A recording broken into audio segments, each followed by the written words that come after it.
business is approval of the minutes for our November 13 to 10 meeting of the Audit and Compliance Committee. Is there a motion to approve? So moved. Second? Second. All in favor say aye. Aye. All right. Item 3 is going to be a discussion of our annual audit work plan, including risk assessment process and the priority audit activities. Derry, would you want to take that? Yes, sir. Today we present to the Audit Committee, pursuant to the Charter, our annual audit plan for fiscal year 2011-2012. Those documents were provided to you previously. This plan, which has been reviewed and approved by Chancellor Brogan with input from senior staff, reflects and lists those individual audit projects to be conducted by our office during the fiscal year 2012, and is a reflection of an allocation of resources to be devoted to other specific assurance activities. This is part of the Audit Committee's important duties to approve the audit plan and then submit for review that plan after it has been approved to the chair of the Board of Governors for her review. The audit projects, if you'll look on page 2 of the plan, are in subsection 3. It's entitled Audit Plan for the fiscal year 2011-2012. Very briefly, it includes, after our risk assessment process, our systematic risk assessments process, 4 projects: institutes and centers, ethics climate audit, tuition differential fees and programs, and the Board of Governors Foundation. In the overview of the plan is a description of our audit planning process and the risk assessment process. I want to just make 2 or 3 points about those specific items that we are recommending be conducted during the next fiscal year. Institutes and Centers is a program that has been here for a while, and the board has operated and implemented its particular responsibilities under that. The reason it is only allocated 50 hours is because we plan on beginning that particular review during the remainder of this fiscal year. The ethics climate audit is allocated only 50 hours. It is a review of the infrastructure in place here at the Board of Governors to comply with the ethics laws that are applicable to the members of this board and to staff here at the Board of Governors. We have been working on that audit for about a month and a half, and that's why it's only allocated 50 hours. After, again, our risk assessment process, the tuition differential and tuition and fees programs almost goes without saying. That is one of the more important auditable activities, but also one of the more important operations that the board has. Those processes and procedures have been in place for at least 2 years. And then finally, the Board of Governors Foundation. The reason that fell out of the risk assessment process, which I'll discuss again just very briefly, is, of course, it has a specific financial impact and is one of the few areas where there are significant funds associated with the board's operations other than our own board audit. Those are the 4 projects that we recommend. The reasons for that is, again, we have customized a risk assessment process that you've heard me talk about for some time that included a review of the board's regulations. We reviewed approximately 82 auditable activities. Auditable activity really does not mean that it is a program or a particular department, but a particular activity that would be subject to traditional audit activities of inquiry, observation, or testing. In addition to that, in the document that's attached to your materials, the risk factors, one of the factors that you consider, of course, is management's input. We conducted a risk assessment process that included sending risk assessment questionnaires to most of the senior staff. We received about 80% response for that, and I want to acknowledge the staff's cooperation because they responded to the questionnaires during the midst of session. So with the data and information from the Regulation Compliance Project and with those responses, and in addition to that, the input from Chancellor Brogan and the other senior staff, we feel comfortable that the projects we are proposing are some of those that should be conducted first, given the resources that we have available. One other comment about the plan, on the 3rd page, under Other Direct Services, you will note that we have projects listed there that are not directly audit related. What that part of the plan reflects is that we do have in our office we wear at least 3 different hats: investigations, compliance, and audit. The reason that there is only allocated for the next fiscal year a little over 600 hours for audit activities is because those activities are mandated both by the Audit and Compliance Committee Charter and, of course, by the statute, the Inspector General Act, which I'm required to comply with. An effective and rigorous evaluation of operations demonstrates the Board of Governors' commitment to accountability and its equal commitment to integrity, efficiency, and sound internal controls. The audit plan that we present to you today reflects this audit committee's responsibility to review that plan, and upon your input and any changes that are necessary after that, we would of course change the plan. One other comment about any audit plan: it is a plan that is subject to change. Of course, if it's based on an allocation of resources, resources may change during the year. In addition to that, the value of an internal audit function as compared to an external audit function, and I should say the added value, because they're both, of course, extremely valuable, but the added value is that management's input is part of the plan, and once the plan is in place, it is your opportunity to direct us in whatever area you think we should do first. And I've mentioned that to you many times in our conversations and my presentations, that if you think we should do something else first, that is part of what makes our system an effective and rigorous assurance services. So I am available at this point in time to take any questions that you have about either the plan or the accompanying documents. And due to, of course, the fact that many of you have other things that are pressing in terms of time matters, I want to, of course, give Chancellor Brogan an opportunity to make any comments he thinks appropriate. So at this point in time, do you have any questions of me? Yeah, this is John any Temple. questions from any of the members? Yeah, John Temple, just quickly. How many hours are for the foundation, and how many hours are for the tuition differential and fees?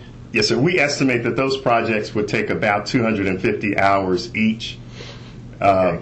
Of course, that could change once we began the actual detailed preparation of an audit program. Okay. Any other questions? Frank, do you have any comments? No, sir. I hope everybody can see we've spent a good amount of time on this, trying to organize ourselves appropriately. When you look at an internal operation, the likes of the State University System's Board of Governors office, the risk assessments, because I've done them at large universities, get to be a little tricky. There just aren't that many things by volume that we do. And so we really feel that the items that came up on the risk assessment really lent themselves legitimately to those things that are the largest, have the greatest potential. I think the audit of the foundation is very timely, because I think it will give us both the opportunity to let the universities who contribute money to this foundation know that it is being spent appropriately and wisely, and that is something they should know. But we also, as you all remember, have significant amount of money that we hold for charitable contributions, for scholarships, for students who are either needy or disabled and needy. And it will also give those foundations, I hope, the confidence level that we're on top of that distribution as well. So all of that having been said, I think it puts us in pretty good shape in terms of what the highest potential risk items would be for an organization of this size and scope. Thank you, Mr. Chair. Okay, Judge good. Stavros, I see that investigative is about 665 total estimated hours. How does that compare with what the past has been? That is consistent in our review of historical allocation of our resources, because those matters inherently take up a significant amount of time, even if they are minor matters. And as you have already heard when we discussed the preliminary inquiry process, if we actually undertake a preliminary inquiry, that is a labor-intensive endeavor, even though it is in essence a review of whether the universities are adequately addressing issues. So based on the one that we did this past fiscal year, yes, sir, that is a fair, based on historical data, a fair allocation of the time that we might spend on those kinds of matters. Thank Gus, you. so far lately, it's been quiet, but I hope I'm not putting a black mark on ourselves now. Well, I just tapped on the wood table here, sir, so we knock on wood. It has been, relatively speaking, quiet. It runs in spurts. You know, it's quiet, and then all of a sudden, a lot of issues raise their heads, so. If I may then, Chair Tripp, the plan submitted today, as you have been told, was reviewed by the Chancellor and approved. This plan is a result of a systematic risk assessment process that included input from our senior management staff and the results of our regulation compliance review, and it reflects those projects to be conducted during fiscal year 2012, consistent and in accordance with the duties delegated to the Audit Committee by the Board. We ask today for your approval of this audit plan and submission for review of that approved plan to the Chair. Mr. Chairman, I I move approval of the plan. Is there a second? Second. All in favor, say aye. Aye. All right, the plan is approved. Derry? Yes, sir. On the agenda that you sent me, you had a discussion of the ethics audit status. That was going. You want to go into that? No, sir. We were going to move that to our next meeting just because we knew we would be pressed for time today. Okay, so do we have anything else we need to bring up, Derry? No, sir. Nothing from me at this time. All right, any comments from the board members? Everything looks good to me. Nope. Good. Good. Well, thank you for joining us, and we'll see each other in June. We're going to have a short meeting of the of our compliance committee at the University of South Florida, and I don't think they've set the exact time for it. Have they, Gary? I'm looking at my no, sir. That is correct. And Mr. Chairman, this is Frank. We'll all be together again, of course, next week on the telephone for the regularly scheduled meeting of the board, and by that time we should have all of that nailed down. Okay, good. So we'll just plan on meeting again at the University of South Florida in June as to our committee meeting. Very good. Frank, well, we got you. Any comments from you about how the session turned out at the end? Well, all things considered, you know, I just got back from a meeting with a lot of my colleagues from around the country, and I know I sound like Mr. Glass half full, but based on some of the comments from a lot of those folks, it could have been a darn sight worse. They're still in many states facing double-digit reductions in state university system budgets. Ours is pretty close to a break-even proposition between what they did for us and then, of course, the 15% differential tuition that they're calculating in. And, of course, we got about $130 million unexpected dollars in PICO, because if you recall, we went to zero for PICO, and they cobbled together some funds and took us back to about $130 million. So all things considered, could have been a lot worse. Not bad. And the way I've billed it, Mr. Chairman, is that this would be the second year in a row where significant cuts at the university should not have to be the case. So while it could be a lot better, it could be a lot worse. Yeah.